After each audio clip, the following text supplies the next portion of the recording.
My mother-in-law planned our entire honeymoon without asking us. Then she tried to come along. I should have seen it coming when she showed up to our wedding dress fitting uninvited and suggested I wear her 1987 gown with the puffy sleeves. Or when she reserved the church before we'd even gotten engaged, but somehow I convinced myself the honeymoon would be different. 2 days after the wedding, my husband Theo and I were exhausted but excited to leave for what we thought was a surprise destination he'd planned. He'd been secretive about it for months, just telling me to pack for warm weather, leave everything to him. At the airport, he handed me the boarding passes with a proud smile. Cancun. My stomach dropped. His mother had mentioned Cancun exactly once, 3 months ago at Sunday dinner. You two would love the resort where Theo's father proposed to me, she'd said, showing us photos on her phone for 45 minutes. Room 347 has the best view. I've stayed there 6 times since he died. I tried to stay calm. Coincidence, right? We boarded and found our seats, 14A and 14B. As we settled in, I heard a familiar voice behind us. Oh good, you found your seats. I'm right here in 14C. Isn't that perfect? My mother-in-law, in a matching outfit to mine, with 7 suitcases. Theo's face went white. Mom, what are you doing here? She laughed like he'd told a hilarious joke. Don't be silly. I planned this whole trip.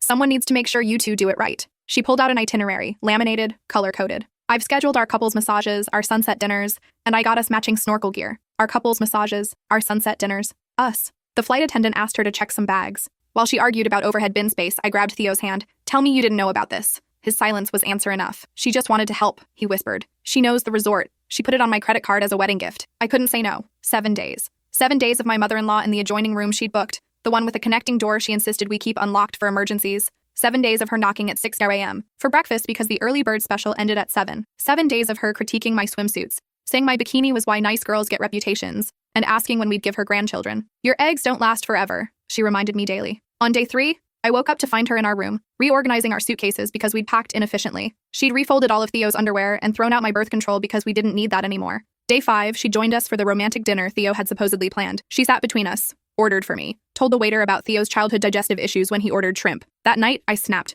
We're leaving. Theo looked panicked. We can't leave. The room's paid for. Mom spent so much money. Your mother hijacked our honeymoon and you're worried about her feelings? He rubbed his face. She just loves us. After Dad died, we're all she has. You know how she gets. I knew exactly how she got. The week we got engaged, she'd cried for 3 hours because I was stealing her baby. She'd shown up at our apartment with her own key. She'd called Theo 17 times on our first date. Choose, I said. Right now. Me or her. Theo's phone buzzed. A text from his mother in the next room. Is everything okay? I heard raised voices. Should I come help? He stared at the phone, then at me, then at the phone again. The seconds stretched into hours. Babe, he finally said. She's my mom. I can't just... I walked to the closet and grabbed my suitcase. Started packing. Theo caught my arm. Where are you going? Home. Alone. You two enjoy your honeymoon. His mother's key card beeped in our door. She burst in wearing a nightgown and face mask, eyes wide with manufactured concern. What's happening? I could hear everything through the wall. Theo, honey, why is she upset? Her name is your daughter-in-law, I said, shoving clothes into my bag. And I'm leaving because you're insane. She gasped like I'd slapped her, hand to chest, the whole performance. How dare you speak to me that way? I've done nothing but try to help you two start your marriage right. She turned to Theo with tears already streaming. Is this the kind of woman you married? Someone who abandons you the moment things get difficult? I laughed, actually laughed. Difficult? You threw away my birth control. You've been in our room without permission. You sat between us at dinner, on our honeymoon. I was ensuring you made good choices, she said, chin lifted. Young couples need guidance. When Theo's father and I honeymooned here, his mother came along and we were grateful for her wisdom. Your husband proposed to you here, I said. This was your honeymoon spot. And you brought your mother-in-law? She blinked. Well, yes. It's tradition. Wilson women have always... I'm not a Wilson woman, Theo stepped between us. Everyone just calm down. Let's talk about this rationally. There's nothing to talk about. I zipped my suitcase. I'm going home. You stay here with mommy. Seems like that's what you both want anyway. His mother grabbed Theo's arm. Don't let her leave like this. She's being hysterical. It's probably hormones. Does she need water? I headed for the door. Theo didn't follow. I walked through the resort at midnight, pulling my suitcase across tile floors, past pools lit up in blue, couples sleeping in hammocks under the stars. Everything I'd imagined for this trip. Everything his mother had stolen. The front desk clerk looked confused when I asked about flights. Checkout isn't until tomorrow, senora. Is everything all right? I need the earliest flight to anywhere in the United States that isn't here. She clicked through her computer. There's a 6 a.m. to Dallas. But senora, you're supposed to stay 6 more days. Change of plans. She hesitated. Should I note this in your reservation? Your husband? Leave his reservation exactly as it is. He's staying. I spent the night in the resort's 24-hour bar, drinking overpriced margaritas and watching CNN International. Around 4 a.m., my phone started buzzing. 17 missed calls from Theo. 23 texts from his mother. I blocked them both and ordered another drink. The bartender, an older man named Javier, wiped down the counter. Trouble in paradise? My mother-in-law came on my honeymoon. He didn't even blink. Ah, this happens more than you think. Last month, a woman brought her ex-husband on her new honeymoon, said he was better at planning activities. Did they stay? The new husband left on day 2. The ex stayed all week, used the couple's massage package. I laughed so hard I cried. Or maybe I was just crying. Javier pushed a glass of water across the bar. You know what the saddest part is? It's never about the vacation. It's about whether he chooses you when it matters. He didn't. Then you chose right, leaving. At 5 a.m., I took a shuttle to the airport. My phone kept buzzing with calls from Theo's number, but I knew his mother had his phone. Her style was all over the texts. How could you abandon your husband? Have you no shame? What will people think? What will people think? The eternal refrain of my mother-in-law's existence. I boarded the plane, found my seat. A middle-aged woman next to me smiled. Vacation or home? Both. Neither. It's complicated. She laughed. Those are always the best stories. By the time I landed in Dallas, I had 47 missed calls. I listened to one voicemail from Theo. His voice was small, uncertain. Babe, please call me back. Mom's really upset. She didn't mean to cause problems. She just wanted us to have a nice trip. Can we talk about this when you're calm? When I'm calm. Not when she stops being invasive. When I'm calm. I deleted it. The connecting flight to Chicago took 3 hours. I spent it staring out the window, watching clouds that looked like my mother-in-law's disappointed face. When I finally got home to our apartment, it felt foreign. Everything was exactly as we'd left it 5 days ago. But nothing looked right. Half-unpacked wedding gifts covered the dining table. Cards with checks inside that Theo had promised to deposit. Flowers from the ceremony wilting in vases we'd hastily filled before leaving. Our wedding photos on the mantle. His mother front and center in every single one. I should have seen it coming.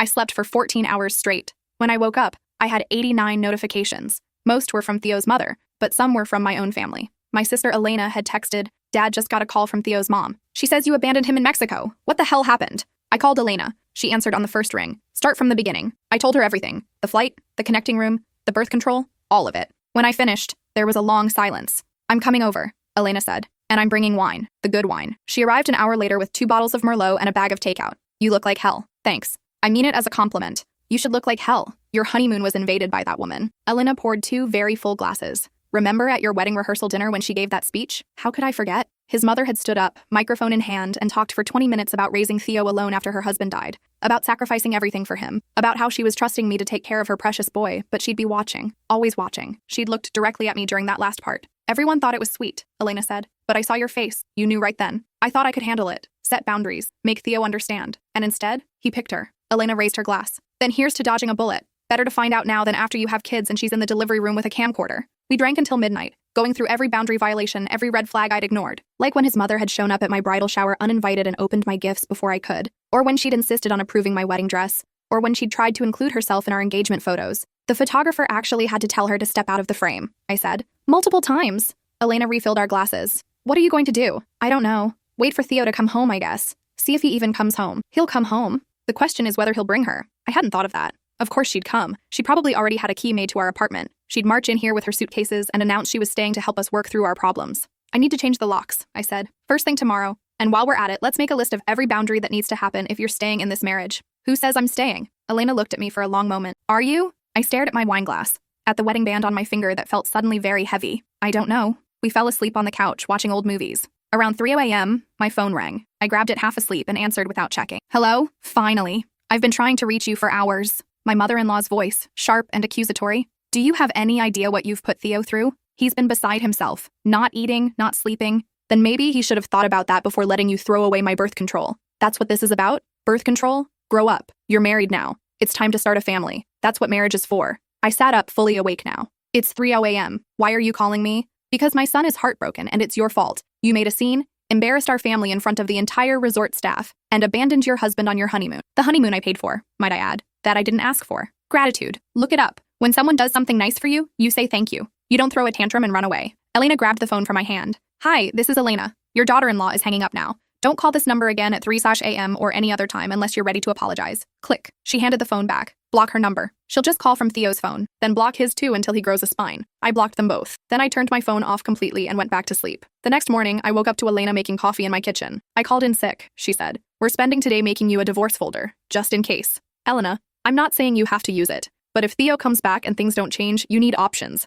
Documentation, a plan. She was right. I pulled out my laptop and started documenting everything. Every boundary violation, every time Theo had chosen his mother over me, every red flag. The list was longer than I expected. Wedding dress shopping. She showed up uninvited and tried to make me wear her old dress. Church. She reserved it before we were engaged. Engagement. She cried for 3 hours and said I was stealing her baby. Bridal shower. Opened my gifts. Wedding rehearsal. Gave a speech about watching me. Honeymoon. Came along without asking. Elena read over my shoulder. This is a pattern, not a series of isolated incidents. This is systematic boundary violation. I know. Does Theo know? That was the real question. Did Theo see what his mother was doing? Or did he genuinely believe she was just being helpful? That she just loved us? That after his dad died, she was lonely and we were all she had? I think he knows, I said slowly, but he can't admit it. Because if he admits she's wrong, he has to do something about it, and that's too hard. So he makes you the bad guy instead. Yeah. My phone, still off, sat on the counter like a bomb. I knew when I turned it on, there would be hundreds of messages. Apologies from Theo that would somehow still blame me. Rage from his mother about my ingratitude. Maybe even messages from other family members who'd heard her side of the story. Leave it off, Elena said. Just for today. Let's pretend none of this happened and have a good day.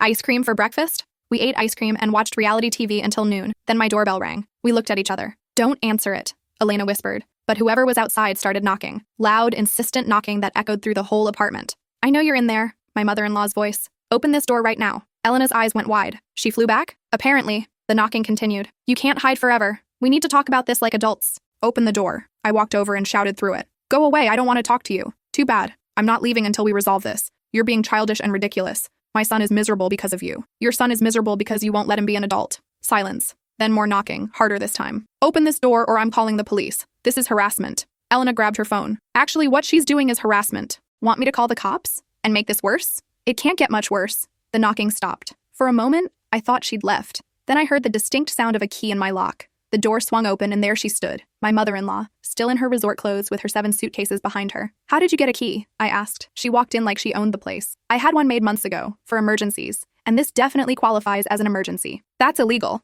Elena said. You can't just make copies of keys to someone else's apartment. I can when it's my son's home and his wife is acting crazy. She dropped her suitcases in the middle of my living room. I'm staying until we work this out. Someone needs to supervise you two until you get your marriage back on track. I stared at her, at the suitcases, at the determination on her face. This woman had left my husband alone at the resort to fly back here and camp out in our apartment. Theo's still in Cancun? He's checking us out. He'll be on the next flight home. So you left him there? The honeymoon you planned? You left him alone at the resort? Someone had to come fix your mess. Elena stepped forward. Get out. Now. Before I really do call the police. My mother-in-law turned to her. This doesn't concern you. This is between me and my daughter-in-law. She's not your daughter. She's barely your daughter-in-law considering you've spent the past week sabotaging their marriage, and you're currently trespassing. I have a key that you made illegally. That's called breaking and entering. I'm counting to 10, then I'm calling 911. I couldn't move, couldn't process. This woman had actually flown back early from the honeymoon she'd crashed to break into my apartment. Elena started counting. 1, 2, 3. My mother-in-law crossed her arms. You wouldn't dare. 4, 5, 6.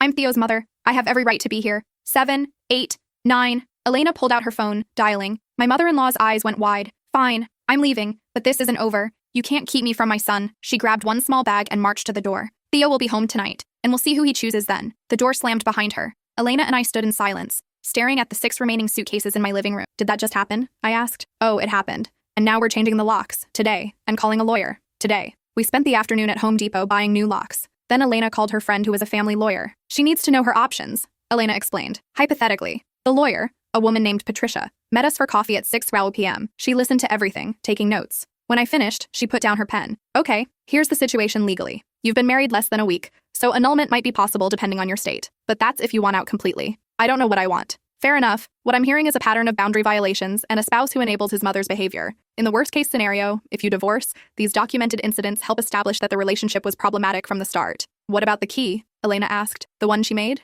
Illegal. You can press charges for criminal trespass. You'd have a strong case, especially if you have security camera footage from the hallway. I did. Our building had cameras. But, Patricia continued, pressing charges against your mother-in-law a week into your marriage is going to make reconciliation nearly impossible. So you need to decide what you want. Do you want to save the marriage? Or end it? I want my husband to stand up to his mother. That's fair. But can he? Patricia leaned forward. I see this a lot. In meshed families where one parent has never let their adult child become independent. Sometimes they can change. Usually they can't. And the ones who do change only do it after they lose something major. Like their wife leaving. Exactly. I twisted my wedding band around my finger. 1 week ago, I'd been so sure. Standing at the altar, looking at Theo, believing we could handle anything together. How had it all fallen apart so fast? Take the night, Patricia said. Think about it. And call me if you need anything. First consultation is free for friends of Elena. After she left, Elena and I went back to my apartment, installed the new locks, piled my mother-in-law's suitcases by the door. Around 9 p.m., my phone buzzed with a text from a number I didn't recognize. It's me, Theo. Mom said you blocked us. I'm landing in an hour. Can we please talk? I showed Elena. What should I say?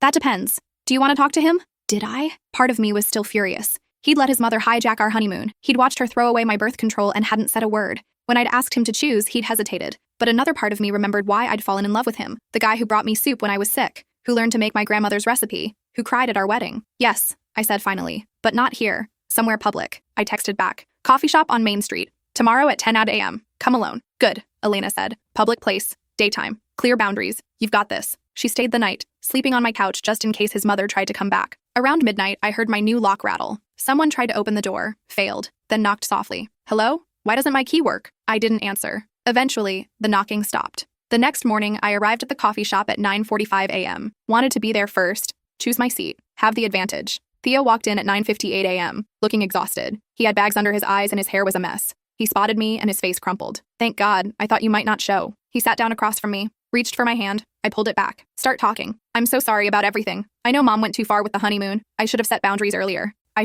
You should have told her no when she suggested coming along. You should have defended me when she threw away my birth control. You should have chosen me when I asked you to. He flinched. I know. You're right. It's complicated. It's not complicated. You're an adult. She's your mother. Those are separate relationships, and she shouldn't be invading ours. She's all I have. After Dad died, I know the story, Theo. She tells it constantly. Your dad died. She raised you alone. She sacrificed everything. I know. But that doesn't give her the right to control your entire life. Our life. He rubbed his face. What do you want me to do? I want you to set boundaries with her. Real ones. Tell her she can't have a key to our apartment. Tell her she needs to ask before visiting. Tell her our marriage is between us, not her. She'll be devastated. And I'm devastated that my honeymoon was ruined. That my birth control was thrown away. That my husband didn't stand up for me. Theo was quiet for a long moment. She called me last night. Said you changed the locks. That you were trying to keep her away from me. I changed the locks because she broke into our apartment with a key she made without permission. That's illegal, by the way. She was just worried. She thought you might hurt yourself or something. I laughed, cold and bitter. She told you I was suicidal? Jesus Christ, Theo, I'm not suicidal. I'm angry. There's a difference. So what now? He asked. Where do we go from here? That depends on you. Are you willing to set boundaries with your mother? Real ones? And stick to them even when she cries or guilt trips you? I'll try. Trying isn't good enough. I need to know you'll actually do it. He looked down at his coffee. I don't know if I can. She's my mom. She's been through so much. And she does love us. She just shows it in weird ways. Throwing away my birth control isn't love. Breaking into my apartment isn't love. Those are control tactics. Don't call her controlling. She's just protective. And there it was. The line in the sand. He couldn't even acknowledge what his mother was doing. Couldn't call it what it actually was. I want couples counseling, I said. You and me. With a therapist who specializes in family boundary issues. Do we really need counseling? We've only been married a week. Exactly. And it's already this bad. So yes, we need counseling. And I want you to read some books about enmeshed families and emotional incest. He winced at that last part. That's a strong word. Is it? Your mother tried to come on our honeymoon. She has a key to our apartment. She calls you 17 times when we go on dates. She threw away my birth control because she wants grandchildren. What would you call it? She just loves me. Love has boundaries. This is something else. Theo was quiet. People around us chattered about normal things. Weekend plans, work projects, regular married couple problems like whose turn it was to do dishes. Not whether one person's mother would ever let them be independent adults. I'll go to counseling, Theo said finally. But I'm not cutting Mom out of my life. I'm not asking you to cut her out. I'm asking you to set normal, healthy boundaries that any married couple should have. Like what? I pulled out my phone and opened the Notes app. Last night, Elena and I had written a list. No key to our apartment. She needs to call before visiting, and we need to agree together before saying yes. No sitting between us at dinners or events. No joining us on vacations unless we specifically invite her. No making decisions about our life without consulting us. No throwing away my belongings. No commenting on when we have kids or how many. No posting about our relationship on social media without permission. And if she violates these boundaries, there are consequences. What kind of consequences? Reduced contact, timeouts, whatever the therapist recommends. Theo stared at the list on my phone. She's going to think I hate her. Or she'll realize you're an adult and she needs to respect your marriage. Can I think about it? You have until Friday. That gives you 4 days. Either you agree to counseling and these boundaries, or I'm filing for annulment. His eyes went wide. You'd really leave? I already did leave. In Cancun. And you didn't follow me. So yeah, Theo, I would really leave. I'm not spending my life playing second fiddle to your mother. That's not fair. None of this is fair. What's not fair is that I'm sitting here having to negotiate basic respect in my own marriage. I stood up to leave. Theo grabbed my hand. Where are you going? Home, or what's left of it. Let me know by Friday. I walked out of the coffee shop, got in my car, and drove. Not home, not yet. I needed to think, to process. I ended up at the lake where Theo and I had gone on our 3rd date, where he'd told me he loved me while we watched the sunset, where I'd believed we could have a future together. My phone rang. Elena, how'd it go? He wants to think about it. Of course he does. What about you? How do you feel? Numb, angry, sad, all of it. Come over. I'll make dinner. We can plan your next steps. But I didn't go to Elena's. I sat by that lake until dark, watching people live their normal lives. Families with kids, couples holding hands, teenagers throwing frisbees. Everyone else seemed to have figured out how to be happy, how to have relationships without this level of dysfunction. When I finally got home, it was after 11 p.m. The hallway outside my apartment was empty. His mother's suitcases were gone. Someone had taken them. Probably her. I unlocked my new locks and went inside. The apartment felt different. Emptier somehow. I poured a glass of wine and sat on the couch where Elena had slept. Where just yesterday we'd planned my divorce folder. Where I'd imagined my future fracturing into pieces. The next morning, Tuesday, I called in sick to work. Couldn't face my coworkers asking how the honeymoon was. Couldn't fake smile and show pictures of beaches I'd barely enjoyed. Instead, I spent the day researching therapists who specialized in family systems. Made a list of 3 options with good reviews and availability. Sent it to Theo with a text. Pick one by Friday. He didn't respond. Wednesday, I tried to go back to work. Made it until lunch before having a breakdown in the bathroom. My friend Carla found me crying in a stall. Honeymoon that bad? I told her everything. She listened without interrupting, then said, my ex-husband's mother used to do the same thing. Show up uninvited, cross boundaries, treat me like I was stealing her son. I tried for 3 years to make it work. Finally realized he was never going to change. Some men are married to their mothers first, their wives second. How long ago did you get divorced? 5 years. Best decision I ever made. Met someone new last year. His mother lives in Florida and only visits twice a year. It's amazing. I've been married a week. Then you're lucky. Better to know now than after you have kids and she's in the delivery room with a camera. That's what Elena had said too. Everyone seemed to think I should leave, but I kept remembering the good parts. Meeting Theo at a friend's party. Our first date at that Italian restaurant. The way he'd proposed on the beach. The look on his face when I walked down the aisle. Those moments had been real, right? They couldn't all be fake just because his mother was nightmare. Thursday morning, Theo texted, can we meet again? Same place? I agreed. Met him at the coffee shop at noon. He looked better this time. Less exhausted, but nervous. I picked a therapist, he said, showing me his phone. Dr. Morrison. I called and we can get an appointment next Tuesday. Relief flooded through me. Really? Really? And I talked to Mom. Set some boundaries. Told her she can't have a key to our place anymore. That she needs to call before visiting. That the honeymoon was supposed to be just us. How did she take it? He grimaced. Not well. She cried. Said I was pushing her away. That you were turning me against her. And what did you say? I told her that wasn't true. That I love her, but I'm married now and things have to change. I felt something loosen in my chest. Hope maybe. Fragile. And tentative. Thank you. I'm sorry it took so long. I know I should have done this before the wedding. Before we even got engaged. He reached across the table for my hand. This time I let him take it. Can we try again? Can I come home? Home has new locks. You'll need to get a new key. He smiled. Small and uncertain. Just me? Not Mom? Just you. We sat there for a while, holding hands across the table, not saying much. It felt like the beginning of something. Not the marriage we'd planned. Not the honeymoon we'd imagined. But maybe something real. Something built on honesty instead of pretending everything was fine when it wasn't. That evening,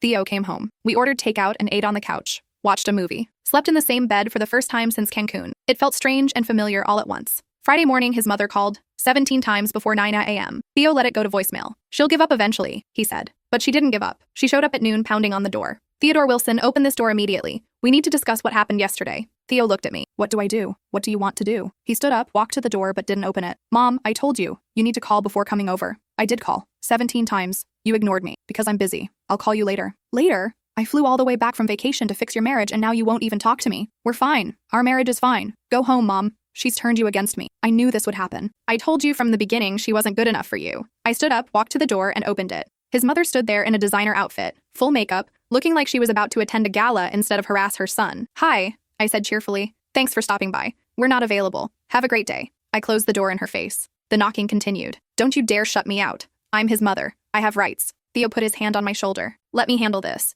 He opened the door again. Mom, go home. I'll call you this weekend. But you can't keep showing up like this. Fine. Her voice was ice. Abandon your mother. Choose that woman over the person who gave you life. But don't come crying to me when she leaves you too. She turned and walked away, heels clicking on the tile floor. Theo closed the door and leaned against it. That was harder than I thought. You did good. She's going to call everyone. Tell the whole family I've disrespected her. Make me the villain. Let her. People who matter will understand. But she did exactly what Theo predicted. By evening, we'd gotten calls from his aunt, his 2 uncles, and his grandmother. All of them concerned about the rift in the family. All of them suggesting we apologize and work things out. None of them asking what his mother had done to cause the problem. This is what she does, Theo said after the 5th call. Plays the victim. Makes everyone think she's the one being hurt. Are you surprised? No, but I'd hoped, I don't know, that they'd see through it. Sunday, we went to brunch. Just the 2 of us. No mothers, no family, no drama. We ordered mimosas and pancakes and talked about normal things. Work, friends, the Netflix series we wanted to watch. Halfway through the meal, I realized I was smiling. Actually smiling, not forcing it. We're going to be okay, I said.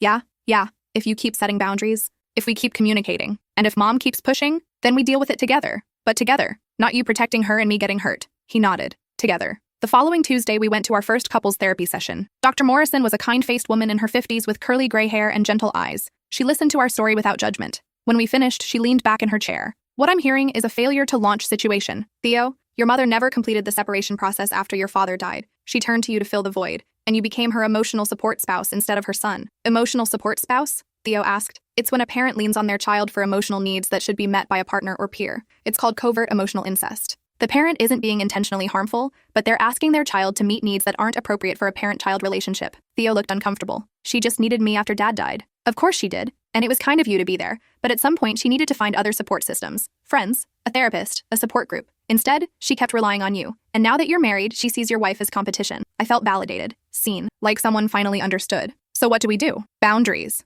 Clear, consistent boundaries with consequences. And Theo, you need to start viewing your mother as a separate person from your marriage. Her emotional needs are not your responsibility to meet. That's her job. And when she violates boundaries, you enforce consequences without guilt. We spent the next hour creating a plan, a list of boundaries, scripts for enforcing them, strategies for dealing with guilt. When we left, I felt lighter, like maybe this could actually work. That evening, Theo's mother called. He answered on speakerphone like Dr. Morrison had suggested. "Hi, Mom. Finally. I've been trying to reach you for days. We need to talk about what happened, about how you've been treating me. Actually, we need to talk about boundaries. I've started therapy and I'm learning that some things need to change." Silence. Then, therapy? You're in therapy because of me? I'm in therapy because I want my marriage to work, and part of that means setting healthier boundaries with you. Boundaries. That's what she's calling it. She's isolating you. This is textbook abuse. I bit my tongue. Dr. Morrison had warned us she might accuse me of abuse. It was a common tactic. Mom, nobody's isolating me. These are my choices, my boundaries. Name one thing I've done that requires boundaries. Theo looked at me. I nodded encouragement. He took a breath. You came on our honeymoon without asking. You threw away my wife's belongings. You made a key to our apartment without permission. You show up uninvited. And when I ask you to stop, you guilt-trip me instead of apologizing. More silence, then crying. How can you say these things? I'm your mother. Everything I've done has been out of love. I know you love me, but love doesn't mean I can't have boundaries. Fine. If you want boundaries, have boundaries. But don't expect me to just sit by while she destroys our relationship. Nobody's destroying anything. We're just creating space for me to be married. You were always mine first. She needs to understand that. And there it was. The core of the problem. Mom, I'm not yours. I'm a separate person, an adult, and I choose to be married. She hung up. Theo stared at his phone. Did I do okay? You did great. But his mother wasn't done. Over the next few weeks, she ramped up her efforts. She called his work, claiming there was a family emergency, showed up at our apartment building and followed us to the grocery store, posted passive-aggressive things on social media about ungrateful children and manipulative daughters-in-law. She even called my job, trying to get me fired by claiming I was stealing from the company. That one backfired. My boss called me in, concerned. I explained the situation and showed him the documentation Elena and I had compiled. He was horrified. This is harassment. Do you need a restraining order? We're hoping it doesn't come to that.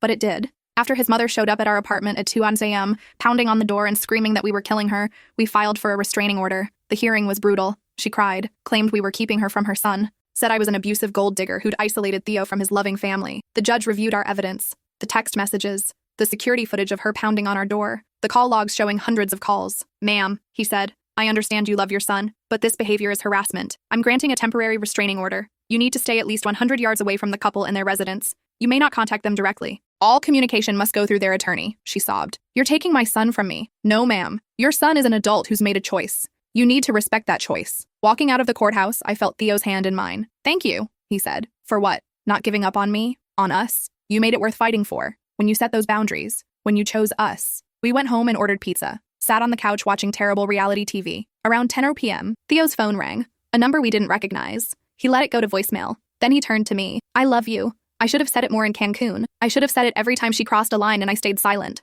You're saying it now. I am. And I mean it. You're my family. Not her. You." 6 months later, we finally took our real honeymoon. Just the two of us. We went to Iceland, far away from Mexico and resorts and memories of his mother sitting between us at dinner. We hiked glaciers and soaked in hot springs and watched the northern lights from our cabin. And not once did anyone interrupt us. His mother violated the restraining order twice. Both times resulted in fines and court-mandated therapy. Eventually, she started seeing someone, a therapist who specialized in empty nest syndrome and codependency. Theo got occasional updates from his aunt, who'd taken his side after seeing the evidence. "She's getting better," his aunt said. "Still talks about you constantly, but she's starting to understand why boundaries matter." "That's good," Theo said, and I think he meant it. A year after our disastrous honeymoon, Theo and I renewed our vows. Small ceremony, just close friends and Elena. No family, no drama, just us, choosing each other again with clear eyes and honest hearts. During the ceremony, the officiant asked Theo, "Do you promise to forsake all others and cleave only to your wife?" He looked at me with tears in his eyes. "I do. I really, truly do." And I believed him, because this time, he'd earned it. We spent our second honeymoon in Maine, in a cabin by the ocean. On the last night, we sat on the deck watching waves crash against the rocks. Theo pulled me close. "Thank you for not giving up when I couldn't see what was happening. Thank you for learning to see it.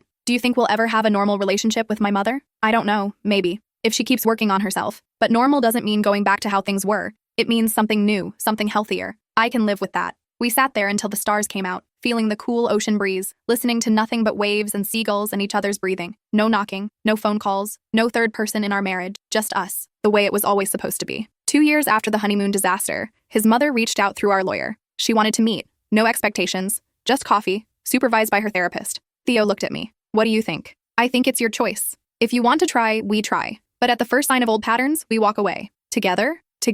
The meeting was awkward. His mother looked older, tired. She'd cut her hair short and stopped wearing so much makeup. "Thank you for coming," she said quietly. "I know I don't deserve it." We sat in uncomfortable silence. Her therapist, a kind woman named Dr. Chen, spoke first. "We're here because my client has been doing a lot of work on understanding codependency and boundary violations. She's asked for this meeting to apologize. Not to justify or explain, but to genuinely apologize." His mother nodded, eyes down. "I'm sorry. For the honeymoon, for the key, for showing up uninvited, for trying to control your marriage, for making you feel like you had to choose between us." She finally looked up, meeting Theo's eyes. "I was so scared of losing you that I pushed you away, and I'm sorry." Theo's hand found mine under the table. "Thank you for saying that. I know I can't undo what I did, but I'm working on being better, being healthier, and if you ever want to try again, I promise to respect your boundaries, both of you." "We'll see," I said. Not cruel, just honest. "Trust is rebuilt slowly." She nodded. "I understand. We didn't hug goodbye, didn't make plans, just acknowledged that a door that had been slammed shut might someday open slightly. Maybe." That night, Theo and I lay in bed talking. "Do you think she's really changed?" he asked. "I don't know, but I know you've changed, and that's what matters." "How have I changed?" "You chose me, over and over, even when it was hard, even when she cried, even when family called you ungrateful. You chose us." He rolled over to face me. "Best choice I ever made." 3 years after the honeymoon, we had our first child, a daughter. We named her Aurora. When she was born, the question came up. "Are you going to tell your mother?" Theo thought about it. "Yes, but she doesn't get to meet Aurora until she proves she can respect boundaries. Dr. Morrison says we should have clear rules before introducing her to a grandchild." We made a list. His mother could only visit when we invited her. She couldn't give parenting advice unless asked. She couldn't criticize our choices. She couldn't show up uninvited or call excessively. Any violation meant no contact for a set period of time. We sent the list to her through her therapist. She agreed to everything. The first visit was supervised by Dr. Chen. His mother held Aurora for exactly the amount of time we'd agreed to. Didn't criticize my breastfeeding. Didn't comment on the nursery. Didn't ask when we were having another. Just held her granddaughter and cried quiet tears. "She's beautiful," she whispered. "Thank you for letting me meet her." When the hour was up, she handed Aurora back without argument. "Same time next month? We'll see how this one goes first." She nodded and left. Theo turned to me. That was almost normal. Almost. It took another year of supervised visits before we felt comfortable letting his mother come to our house. Even then, we had rules. She called ahead. She didn't stay more than 2 hours. She brought gifts only after asking if they were okay.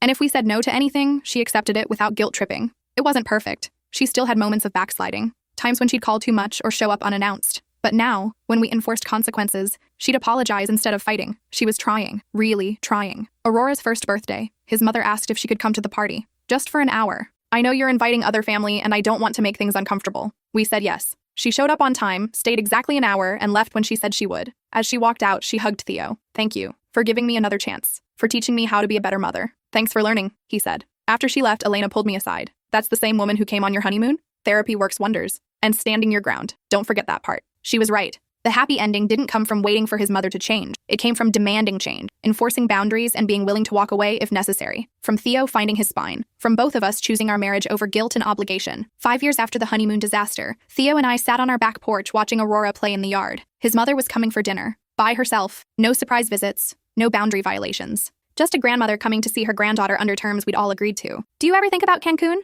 I asked. "Sometimes. Remembering it doesn't hurt anymore. It just reminds me how far we've come. We almost didn't make it, but we did." Aurora ran up to us, holding a dandelion. "Make a wish." I closed my eyes and blew. The seeds scattered on the wind, dancing away into the blue sky. When I opened my eyes, Theo was watching me. "What did you wish for?" "Nothing. We already have everything I want." And I meant it. The doorbell rang. Aurora jumped up. "Grandma." We'd set boundaries early with Aurora, too. Taught her that she didn't have to hug anyone who made her uncomfortable. That her body was hers. That grown-ups who love you respect your no. His mother had struggled with that at first. But now she always asked before hugging, always respected Aurora's boundaries, even the tiny ones. Over dinner, his mother told us about her book club and her volunteer work at the women's shelter. She'd found purpose beyond being a mother, built a life that didn't revolve around controlling Theo. It had taken years, therapy, restraining orders, hard conversations, but here we were, not perfect, not the family I'd imagined when I said yes to Theo's proposal, but real, honest, built on boundaries instead of guilt. After dinner, as she was leaving, his mother stopped at the door. "I need to say something. I've been practicing with Dr. Chen." She took a deep breath. "I was wrong. About everything. The honeymoon, the key, all of it.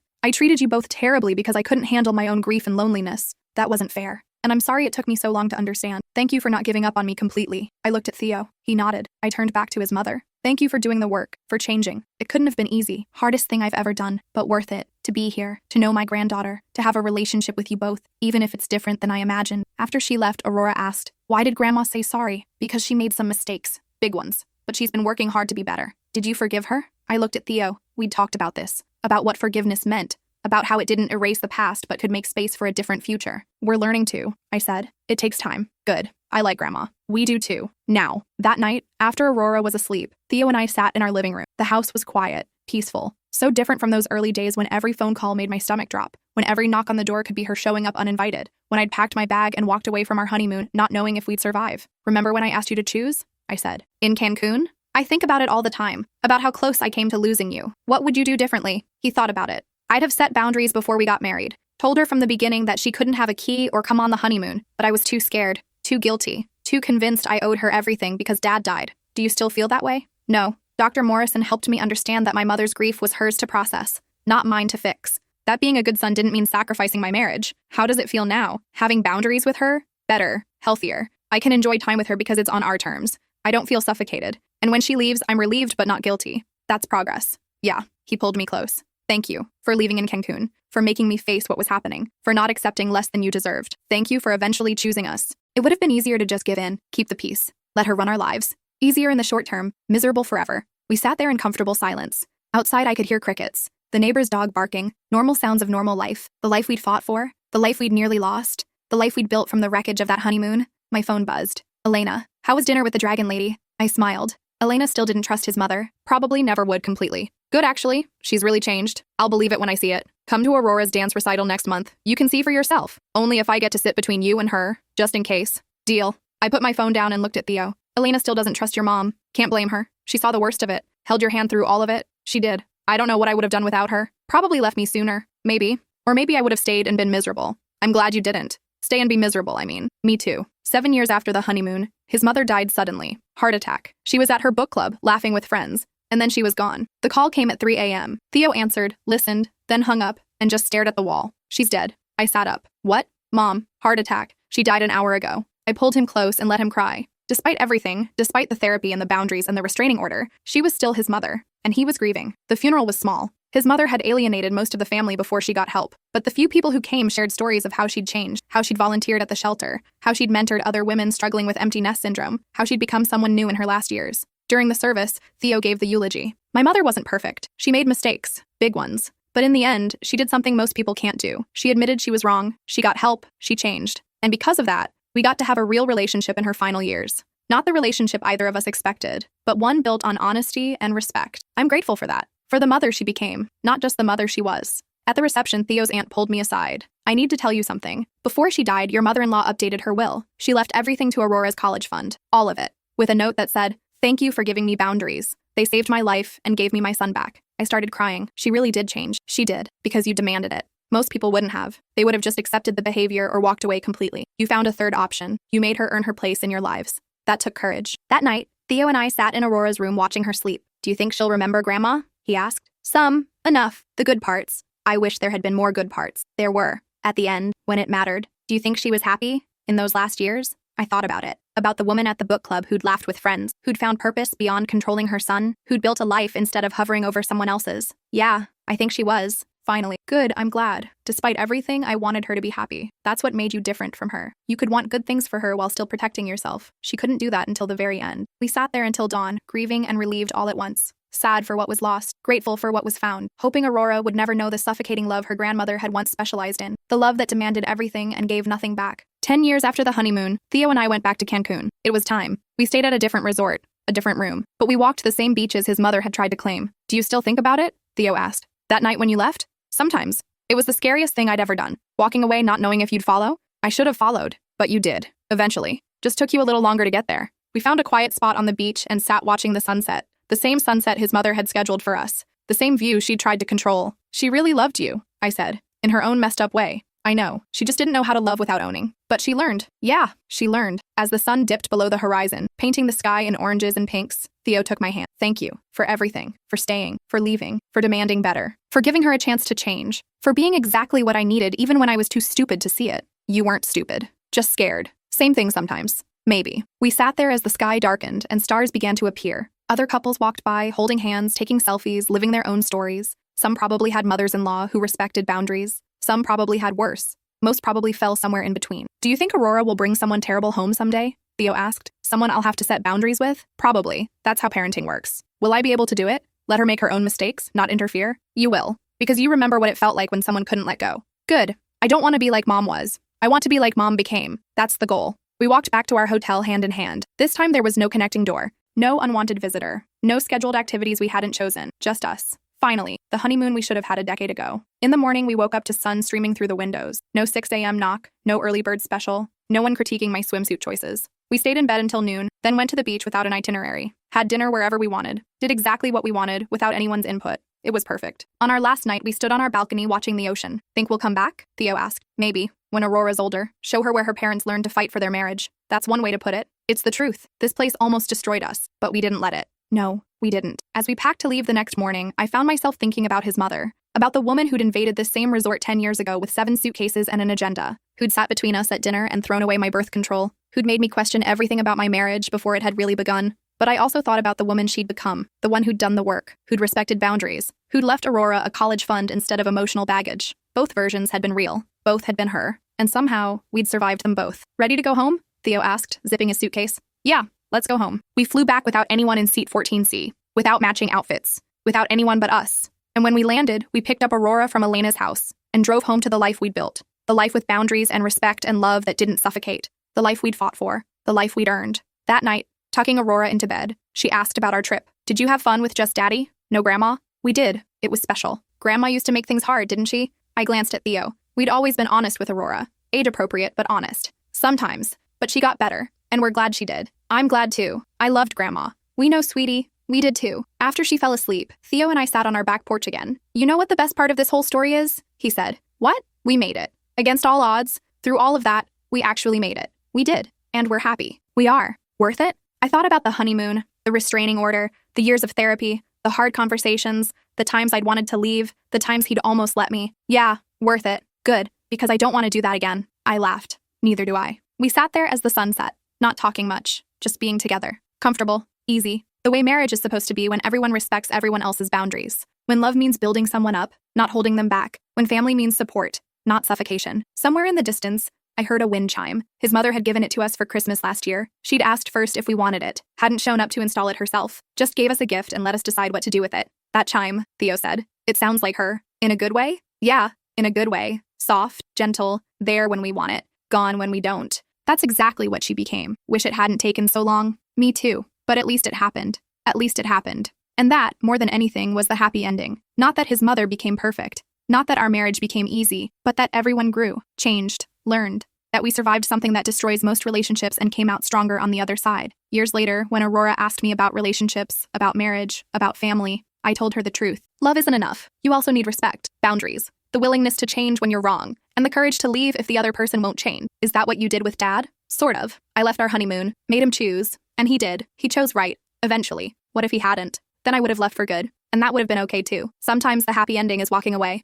but yours wasn't. No, mine was staying, but only because he made it worth staying. I hope I find someone like that. I hope you find someone better, someone who chooses you from the beginning, who doesn't need a crisis to set boundaries, who loves his mother but loves you more, like Dad is now. Exactly like that. The wind chime rang again, soft and distant, a reminder of everything we'd overcome, of the mother-in-law who'd crashed our honeymoon and the grandmother who'd earned her way back into our lives, of the marriage that almost ended before it began, and the family we'd built despite everything. Mom? Aurora asked. Yeah? I'm glad you didn't give up. Me too, baby. Me too. And in that moment, sitting on my back porch with my husband beside me and my daughter safe inside, I realized something. The honeymoon disaster wasn't the worst thing that ever happened to us. It was the best, because it forced us to face the truth, to make hard choices, to build something real instead of something comfortable. The honeymoon we never had in Cancun, we were living it now, every single day, in the quiet moments, in the easy laughter, in the boundaries respected and the love freely given. This was the honeymoon, and it was better than anything I could have planned. Even better than room 347 with the best view, because the best view wasn't a beach or an ocean or a sunset.